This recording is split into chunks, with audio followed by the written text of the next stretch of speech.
Sweet corn pakoda ಹೇಗೆ ಮಾಡೋದು ಅಂತ ನೋಡೋಣ. ಜಾರಿಗೆ ಸ್ವಲ್ಪ ಸ್ವೀಟ್ ಕಾರ್ನು, ಒಂದು ತುಂಡು ಶುಂಠಿ, 2 ಒಣಮೆಣಸು, ಒಂದು 3 ಹಸಿಮೆಣಸು ಮತ್ತು ಕರಿಬೇವು, 1 ಮುಷ್ಟಿ ಆಗುವಷ್ಟು ಹಸಿ ನೆಲಕಡಲೆ ಹಾಕಿ ತರಿಯಾಗಿ ರುಬ್ಬಿ ತಂದಿದ್ದೀನಿ.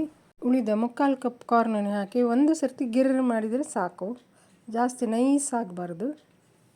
ಈಗ ಇದಕ್ಕೆ ರುಚಿಗೆ ತಕ್ಕಷ್ಟು ಉಪ್ಪು, 2 ಸ್ಪೂನ್ ಕಡಲೆ ಹಿಟ್ಟು, 2 ಸ್ಪೂನ್ ಅಕ್ಕಿ ಹಿಟ್ಟು ಹಾಕಿ ಚೆನ್ನಾಗಿ ಮಿಕ್ಸ್ ಮಾಡಿ ಸ್ವಲ್ಪ ತೆಂಗಿನ ತುರಿ ಹಾಕಿ ಇದನ್ನು ಗಟ್ಟಿಯಾಗಿ ಉಂಡೆ ಕಟ್ಟಬೇಕು.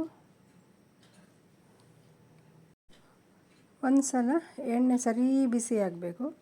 ಆನಂತರ ಮೀಡಿಯಮ್ ಫ್ಲೇಮಲ್ಲೇ ಫ್ರೈ ಮಾಡ್ಕೊಳ್ಳಿ. ಕಂದು ಕಲರ್ ಬರುವವರೆಗೆ ಫ್ರೈ ಮಾಡಿ. ಈಗ ಕಾರ್ನ್ ಪಕೋಡ ರೆಡಿ. ನೋಡ್ಕೊಳ್ಳಿ, ಮಾಡ್ಕೊಳ್ಳಿ, ತಿನ್ಕೊಳ್ಳಿ.